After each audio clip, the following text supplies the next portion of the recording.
I'm not allowing myself to lean on people. So I'm not allowing myself to be vulnerable. I'm not allowing myself to be seen in the parts that are very, very shaky and very fragile. Or like just to say, okay, I need help, I need a hug, and like I need this thing so much.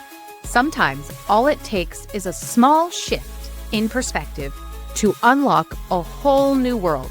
If you're ready for your shift, join the conversation. Good afternoon, morning, or evening, everyone who's joining the Perspective Shift podcast today. Here we have Frederico with us today. Federico is from Italy, and he is a nomad coach. And so speaking with Federico today, how long have you been doing coaching? So I've been doing coaching for 2 months only. And still, I feel I really made the shift from saying I am becoming a coach to I am a coach, because that's really who I am, right? That's really kind of what I'm doing. That's really what I'm putting all my purpose in at the moment. So you were saying before you still would say I'm like an aspiring or I'm close to it, but you wouldn't say that you are, but now you're like, no, this is my identity now. I am a coach. Yes, exactly. And I'm a coach. I'm building my offer. I'm posting stuff on social media. I'm coaching people. So I am a coach, right? Awesome. That's fantastic. So on our show, I think we had a bit of a talk before we started recording, and we talked that this is all about perspective shifts. So I guess my question to you is, what do you think your biggest perspective shift has been that has most dramatically impacted your life in a positive way? Yeah, I think the biggest one was to accept that I'm not in control of things. Okay. Yes. And I kind of applied it to many contexts of my life. Mm-hmm. But essentially, I don't control my emotions. I don't control my thoughts. I don't control how. I mean, I do own my emotion and my thoughts, but like my thoughts and my emotion rise by their own, right? I Right. cannot. So that was nice how you said that. Yeah. You don't control them. You own them, but you don't control Yeah. them. Yes, exactly. Like I can't. I mean, I can't change. I can change my emotion, but like if in a certain moment I'm feeling sadness, I cannot expect to be feeling something else, right? That's what I'm feeling in that moment. And Okay. like if I'm having whatever thoughts coming, that's what I'm thinking, right? I cannot just be wishing not to think that, right? Can't be wishing Like, not to think that. yeah. I mean, I sometimes I still have like that's part of the things that happen still, right? Sometimes I wish, okay, I would like not to be thinking this, but that's what I'm thinking.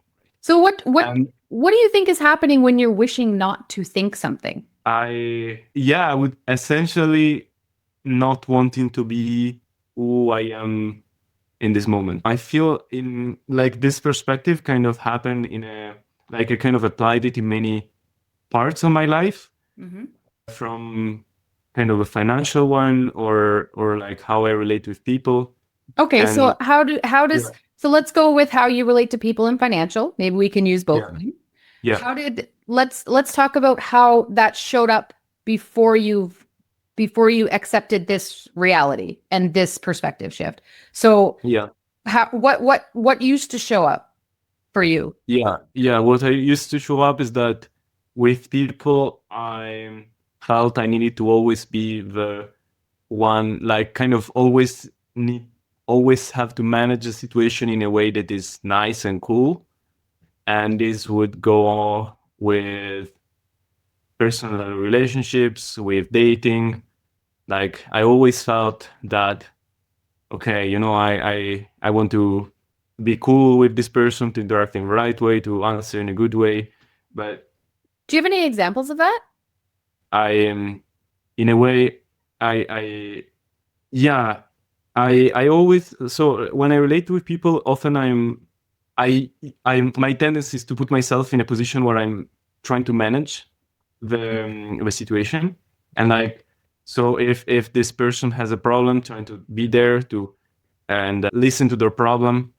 Or if and then like, but this is like this managing the situation, like behind I feel there is like kind of a wanting to fix and a wanting to it to be safe, like to manage the situation so that I'm safe, so that I'm always the one who's like in control, and like that I am leading a conversation or a interaction in a way that it doesn't make me vulnerable, essentially. So like, So if there was a situation where you felt like a little unsafe or a little bit vulnerable, you would try to yeah, control it so that that feeling of vulnerability or unsafeness will go away.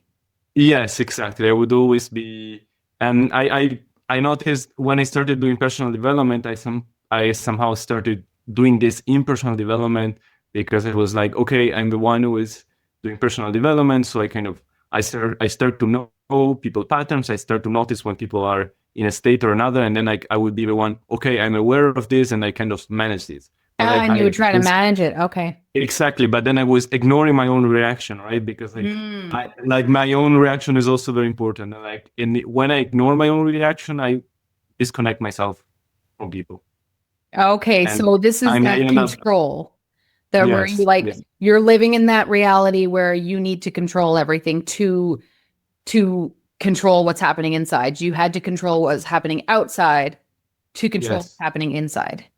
yes, yes, Essentially, exactly, that's the yes, perspective and mentality and that yeah, you've been living with. Okay. Okay. yeah, Sorry, I'm just making sure I and understand.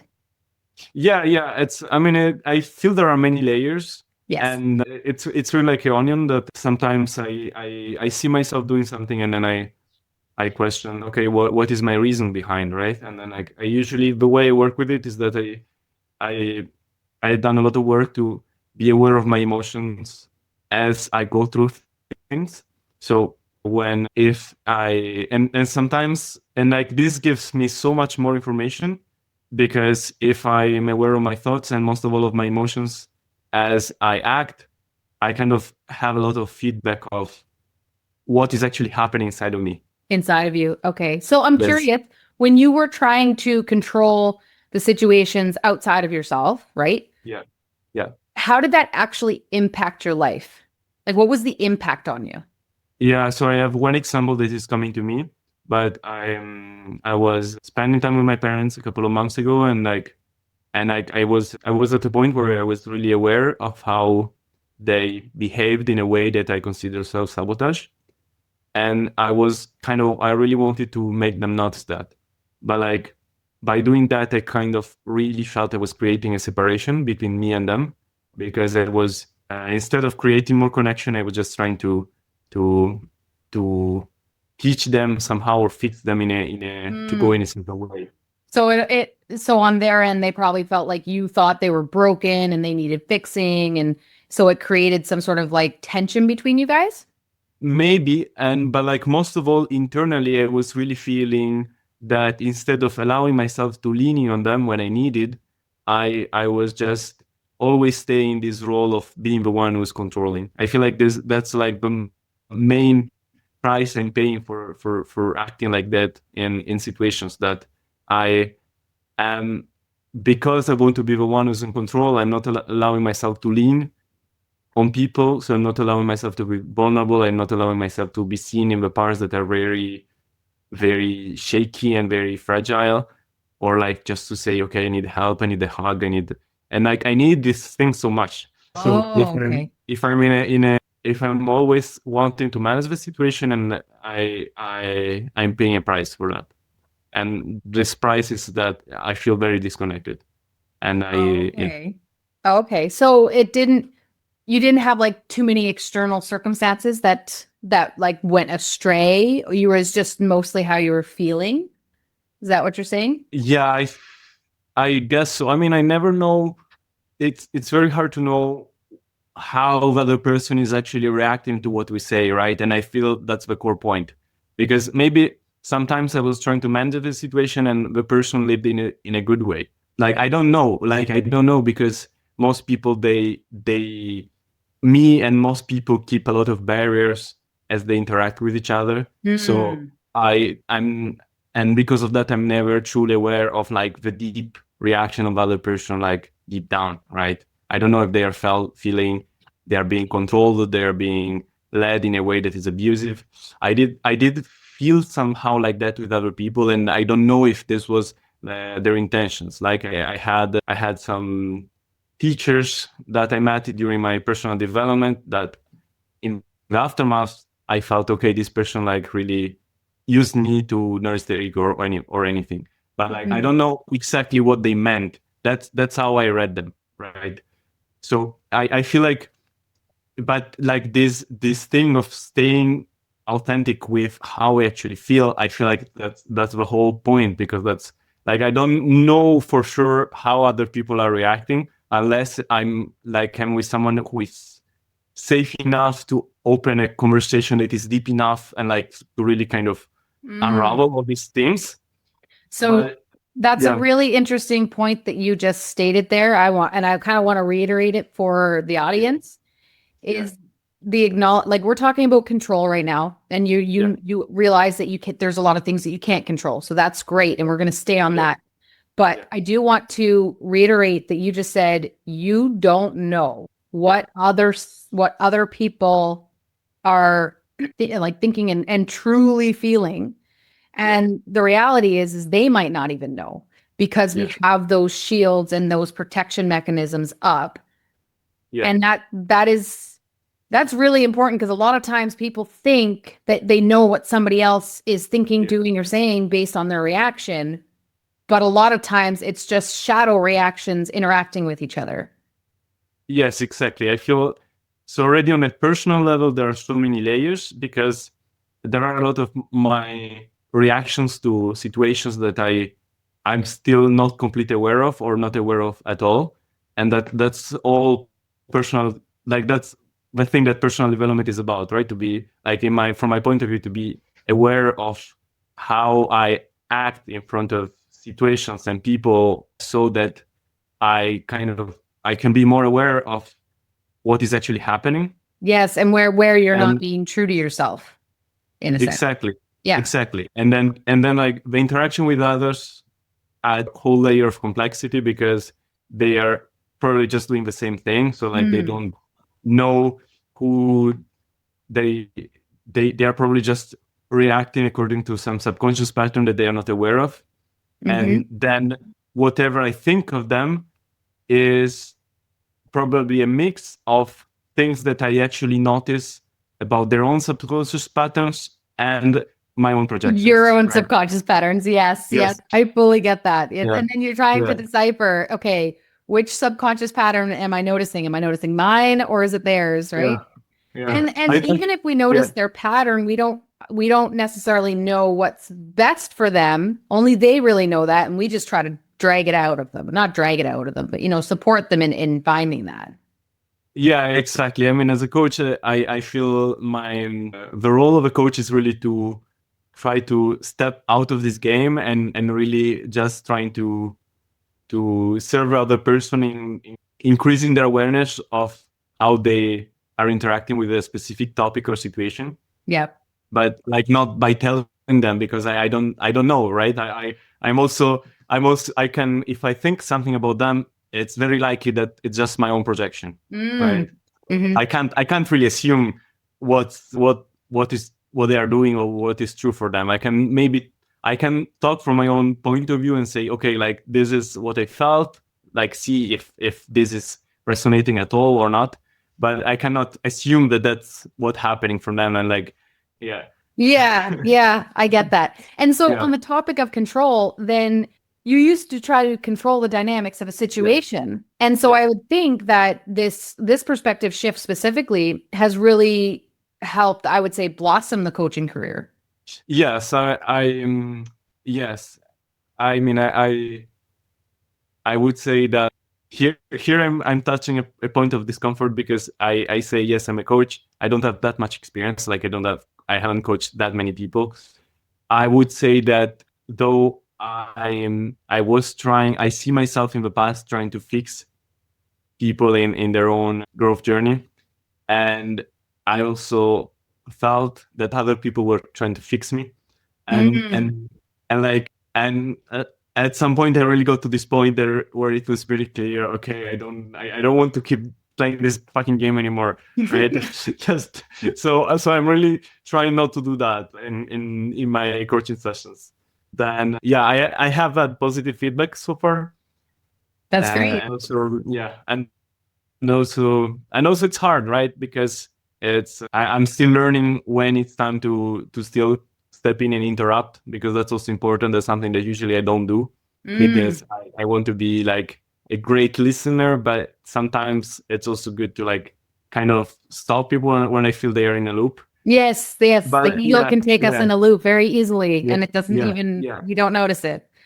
So on that concept of earlier, when you said, yeah, I am not in control of my thoughts, I'm yeah, not in control of my emotions, but I own yeah, them. yes. Can you speak a little bit more about that and how that has impacted you now? Yes. So I would say the first step was really trying to just notice my emotions and kind of separate them from the context, right? Okay, Because yeah, so depending on like the situation's happening, you're having an yeah, emotion, and then yeah, you had to really sit with that and separate it. Okay, this is the situation, this is the emotion. It doesn't actually exactly, mean that they're connected, exactly, even though exactly, they're happening simultaneously.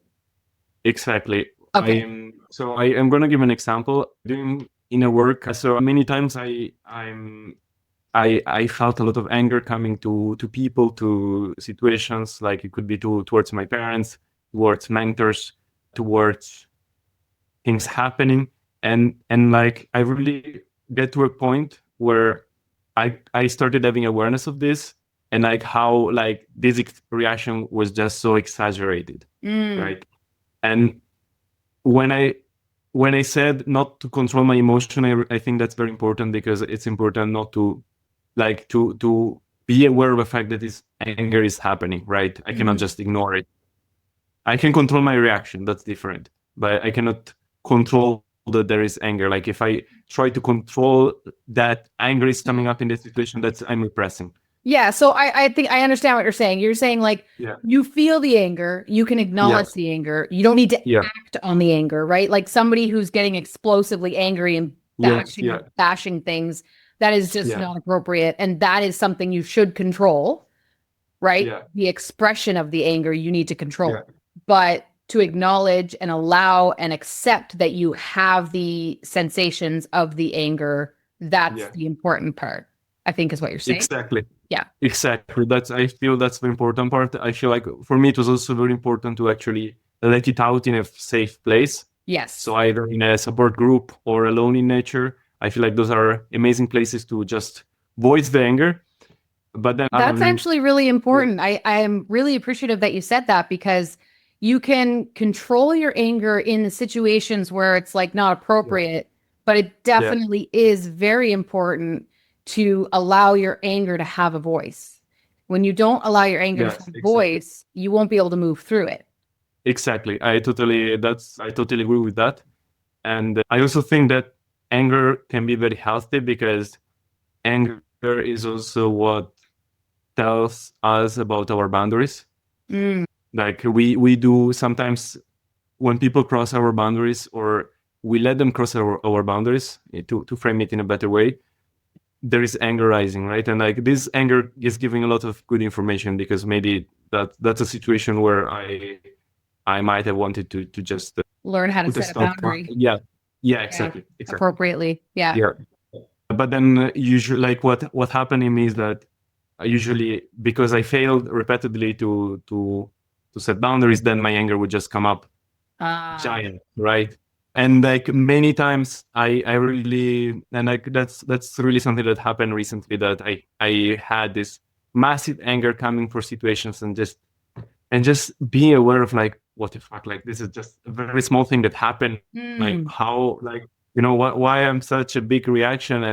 And like as I notice this kind of difference, I Mhm. feel like I am moving in the direction of self-regulating more, of really saying, okay, just I'm starting to get angry, and being okay, there's nothing I can What do do you about think your anger was deeply related to instead of the situations that you were there? Because the anger was actually there already and it kept it. Yeah, surfacing. So what do you think that was related to? I feel many times it was about control again, because I am, and so it's interesting, because before before being a coach and before traveling, I was doing a career in software engineering, and before that, even I was studying math. And the thing is that I love that on a way, but also I was getting very angry when things were not working, right? And I kind of and I found myself recently in the last month to when I was actually starting to think about how to support myself financially, that I was doing technical things, not software engineering anymore, but still technical. Yeah. And I was getting so angry when technology was not going my way. And the thing is really, again, I felt this, that I absolutely needed to control and like get the task done instead of just accepting that just done and relax. Learn how to relax. Yeah, exactly. And I feel like this perspective of like not being in control, I think that's the whole point of it, right? Like that sometimes I don't manage to get things done, or not as well as I wish. And yeah, and many times as I am accepting that some things are not done, I I see that I'm starting to actually let go of tasks that are not very important. So I'm actually doing less, but I'm doing less of the less important things. Less of less important things, and then you can free Yes, your time on the more important things. exactly. Mm, Yes, yeah. like coaching. Like Yeah, coaching. Yeah. yeah. Can you talk a little bit more about being a nomad coach? Yes. So when I quitted my job 2 years ago, I really wanted to travel, and I wanted to, and so I traveled for over 3 years with my savings. I had plenty of savings, so like that was a blessing in a way. It was also a curse because I somehow was so scared to just finish that money and having to go back to a work that I didn't like. So I and like I feel that was I feel like money was one of the hardest parts of my own growth, because I was really, despite I had plenty of savings and I still have, I was always going forward to that ugly moment where, okay, I actually finished all the money, I need to do a shitty job. Oh my God. I was like, you know, and, Project and think into the future and be like, oh, once I burn through this, I got to do something I don't want to do anymore. exactly. Yeah. And like I was so over worried. And like in the last year, I really started taking actions to try to improve my financial situation. And one of the things that I did was actually started to trade cryptocurrencies. And like that was like another fucking chapter of personal growth, because I really got to face my greed. I really got to face a lot of, greed, impatience, and how they actually sabotaged me, and how Okay. I kind of wanted to control an outcome of something that I don't control at all, that is like the market. I would just, I would just, I would just sabotaging, and yeah. So it was not very productive so far financially. I mean, I didn't de-invest, but I kind of drastically reduced the attention that I put to that. And the interesting thing is that everything I did before coaching for to manage my own financial situation, which it was mainly trading. I also did a small job and I got unemployment. And like I always felt scarcity. You Always. felt scarcity. Yes, I was always Ah. feeling scarcity. And then the more I was working with like this trading thing, the more I was feeling scarcity, because I was just like, okay, I have this amount of money, but like I need to produce this amount of interest in order to kind of get to sustain myself as I travel. Yeah. And like and then again, like, so needing to control and needing to achieve. So I was really in this feeling in a cage, right, where I didn't, I had a lot but not enough to really be financially independent, and like kind of running after this Do, need do you and this fear. think do you think Yeah, that cage is self-made or is it real? it's definitely, it's so much self-made, because like the shift that happened, is that the moment I actually thought, okay, I started getting into coaching. I see that I love it. I see that I can potentially live of that. But like most of all, that's it's really I'm really my purpose when I do that. I feel Mm. like all the scarcity things are just gone. Like they're just Scarcity fine. just falls away. Yes, and It's like it's amazing. like yes, it's unbelievable. And the thing is that I'm not making money so far because like I just started and like I'm giving sessions for free, but like I'm feeling so much that like what I'm doing is going in a direction of make me grow as a person, but also to make me be in service. And like I really and like I feel like the changes of actually stop focusing only on myself, but actually to learn how to go out and try to help other people and try to to be in service. And I feel like this is really moving me in a direction that is Mm. good.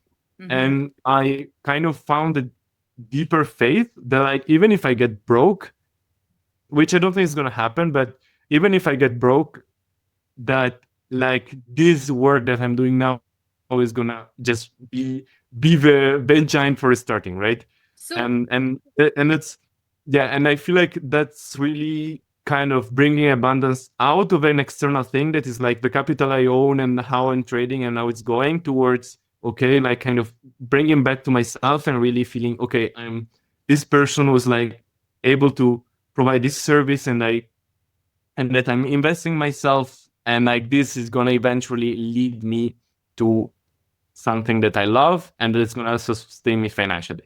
and that you And love it now. I think that's yes, one of the exactly. important factors is you're Exactly. feeling the feeling tone of abundance now, even if you don't Yes.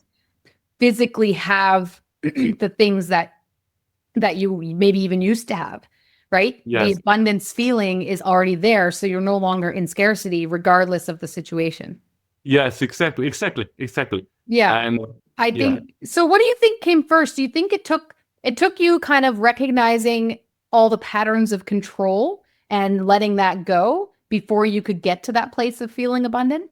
I feel the really key part was also shifting the focus from just thinking about myself to being in Yes, service. of service. Yes. Yeah, yeah, and that, but like, but I don't think it's just about being in service with no reason. It's also being in service in my purpose.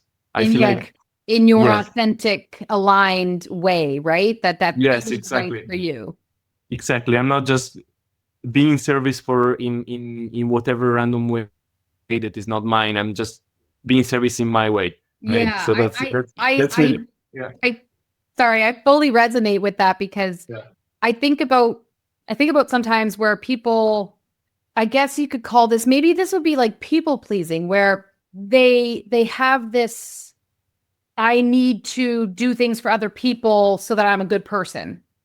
And yes, in my mind, I still see that kind of mental thought process still as being egoic. Yes, you're still doing good and yes, you're still helping people, but it's if you're doing it so that you can be good or so that you can get yeah, something out of it, it's still very like I don't feel like it provides that same abundance.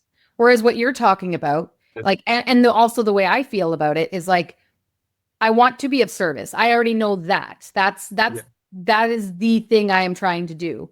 But I don't want to just go work at a food bank. Not that that's yeah, not good. That is good, and I applaud everyone that does that.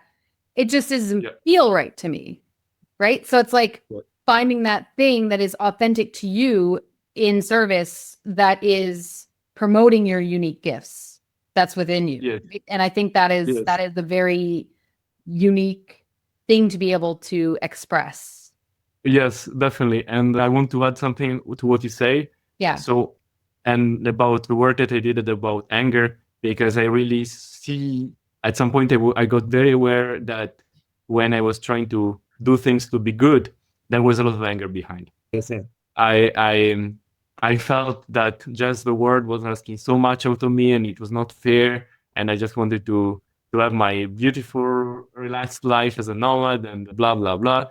And the thing that actually really worked for me was really to just kind of refuse any sort of people pleasing and serving, and just think about myself for a while, and just thinking, okay, like fuck everyone. And How paradoxical is that? Hey, it's like I yeah, have to focus yeah, on myself to figure out how to serve, and then I'm no yeah. longer focusing on myself. It's so paradoxical. Yes, but it works. I don't know if everyone must go through these steps, but that's really, like, for me it was very effective to go through these steps to really kind of understand on my own how I want to be on service, because I Mm. want for myself as well, right? I I kind of think want to be, yeah, something yeah, you just said kind of, I think everyone kind of does have to go and do that self-focus, because without the self-focus, you don't understand your patterns, you don't understand your conditioning. And when you like, I think that we are a beacon rod, right? yeah, For whatever you want to call it. Lots of people call it God. I call it divine energy, that sort of thing. And yeah, when you don't have that self-focus to clear all of the conditionings and programmings that you grew up with, or ways of being that you are currently being in, if you don't take that time to align yourself, which you have to, then you won't find that authentic way of service, because you it's too crowded with all of the conditions, right? yes, So exactly, it's a yeah, very seems paradoxical and counterintuitive. It's like, I need to focus on it. No, you actually need to focus on yourself and align yourself. And once you can align yourself, then you can be of service in the way that is most authentic and of the deepest truth, without yes, all of exactly. what you're saying, where you're kind of like, oh, I need to be good, but now I'm doing too much. And now people are taking advantage of me, da da da da, da, right? Yes, exactly, exactly. And I really feel that when I get in touch with this more authentic way of being service, it doesn't cost me, right? And Yes. Yeah. because I love doing that, right? I just love it, and Yeah. I would I would do it, like, just spontaneously, because I like it. Yep. So it just it doesn't. It's not like I'm making a sacrifice in order to be a good person. That I'm just being myself. Yes. I love that. You don't need to make a Yeah, sacrifice to be a good person. And if you feel like you're sacrificing to do the good things you're doing, then it's yeah. not in the authentic alignment. Yes, exactly. And exactly. Totally. That's awesome. Yeah. Yeah. So, in giving up or surrendering the control, Yeah. now you're, oh, yeah, sorry. What was you were talking more about your nomad. Like, I Yeah. asked you to explain a bit of that, and I think I got off track. Yes. Yes. Yeah, yeah. I started talking about financial situation, which was the main thing that, like, my main concern is about being a nomad and, like, not having a normal corporate job or something like that, right? Right. And then And the abundance. Nice. yes, and then, like, I found, okay, I can actually be a coach now, and then let's see where it goes. And I'm really more in a place of just being the now. And I feel that's really what I was seeking at the very core of traveling, because that's when I started traveling, that's really what I wanted to do. And I might not do that forever. Like, already now I kind of got many moments where I kind of, okay, like, I just want to have a place where I belong, and I have a community. Hmm. So I don't know where it's gonna go on that, but, like, that's, again, that's what's coming up. Like, that's what is showing, and those are my needs. And I ended up actually traveling very slowly, in the sense that in the last 2 years I was mainly getting to a place and living there for a few months, and then Oh, okay. moving. Yeah. That's the So best way to experience something. Experience it yes, fully. yes, Yeah. exactly. And like, what I'm looking for now is really not that much about where I go. Like, yeah, I still have some ideas of, like, where ideally would like to live, and I'm want to go in the direction, but also trying to not run after the dream, and just trying to be in the now. And I kind of accept as well when I'm like, okay, I dislike this place, or feeling, okay, I actually would like this. I would like this community. I would like that. Yeah. And it's So, what do you do, online coaching or in person? only online. Yeah. Online. Yes, yes. I mean, it's difficult to find people where I'm living right now. I think depending on where I live, I might do a part of my coaching in person. I used to live in Egypt in a place where there was a lot of there was a strong spiritual community, and I did give a workshop a couple of times about actually about boundaries and anger. And I really like to work with people in person. I like to be in a community, and at the same time, I it can't be all the time, and I feel like it's also amazing to be online just to be able to reach people I think wherever, it's, right? yeah, I think Yeah, online work is actually, you could be like, oh, it's not in person, but the online yeah, work is you can reach, or the people can reach you. The people who resonate yeah, with you can reach you, even though they're not physically around you. And with that being said, if somebody that is listening to this show did want to yeah. reach out to you, how could they reach you? Yeah, you can just so I have an Instagram page. It's called Dutto Coach, and you can just follow me or write me a direct message. I'm gonna And reply can to you and quickly. connect with Yeah, you that way? yeah, yeah, yeah, yeah. Awesome. I think I haven't set up like a website or stuff like that yet. I'm gonna do that soon, but I Yeah. would say Instagram is Instagram's the the best best way. option so far. Yeah, Awesome. I think it's a good time to start closing down the show, yeah, but I do always ask one more question at the end, and it is maybe even speak towards the anger and boundaries. yeah. For anybody who recognizes themselves in that, where they find themselves angry all the time, and maybe it's because they're not putting up boundaries. What would be the simplest yet best piece of advice that you could give somebody that's potentially listening that finds themselves where you used to be? Yeah, I would say to just trust the anger in the sense that if your anger is saying no to a situation or to a person, just trust it, because maybe maybe it's your own trauma, maybe your anger is exaggerated, maybe this, maybe that, but usually when like in my experience, when there was really recurrent anger, there were boundaries on my side that were not being set.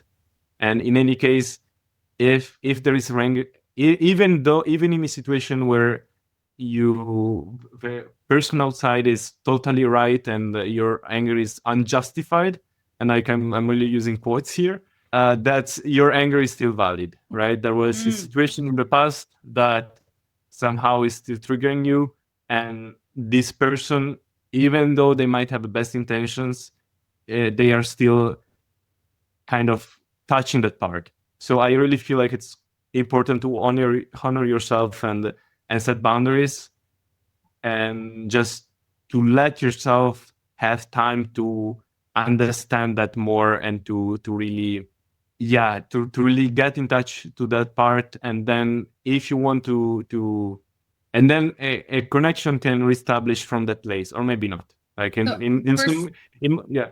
for someone who hasn't maybe acknowledged their anger, how does somebody get in touch with their anger without blowing up at people who might be the ones triggering it? I would say again, in my case, what really helped was to just let my anger out in situations that were safe. So in support groups or alone in nature, I feel like those are the best too. Or also, if you're at home, you can just take a pillow, put it in your face, and just scream as loud as you can. Mm. That's something that if That your neighborhood allows it, it's also okay. Like and that would be a safe just way. yeah, yeah, I would say just I prefer to voice out the anger really by voice, so by screaming. I feel like also trying to connect with the anger and just saying out the things that are coming is very useful, because that is kind of, you're actually kind of getting more insight of what is actually making you angry. I don't recommend to hit things, because that can be dangerous. I really injured myself with that actually. Yeah, so don't do that. But yeah, I would say voice your anger, and then to once it's kind of some of the intensity is gone, just try to tell to the person in a calm way, hey, listen, there is like this thing that you did or that you said, and I felt a lot of anger. I'm trying to sit with it. I'm trying to So understand it more. sounds like to So- be vulnerable after you have Yeah. sat with your anger. Yes, I would say. I mean, if you like the few times that I voiced it in the moment, I also didn't regret it.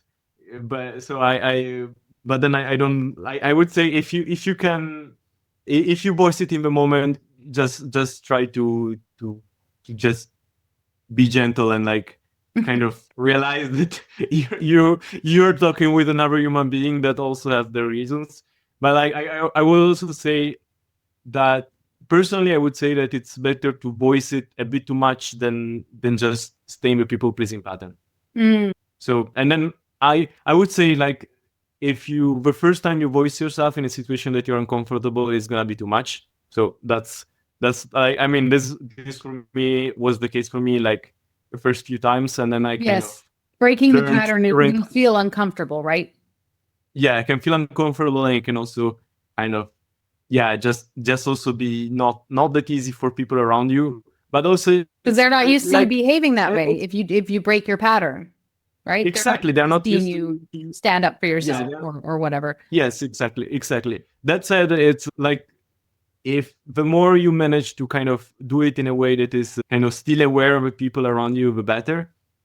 But like what I'm trying to say is don't feel that you cannot voice until you are perfectly going through your anger, right? You can voice before, and if it doesn't come out perfect, it's all right. If it doesn't come out that kind, it's all right. You know, like we do mistakes.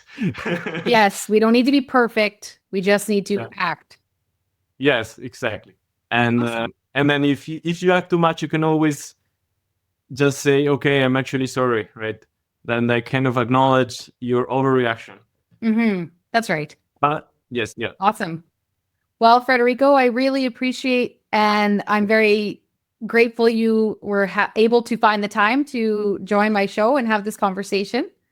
And so anybody listening, if you'd like to contact Federico, I will have his Instagram in the show notes below. If you have, some anger that you want to work with, call Federico and maybe he can help you out.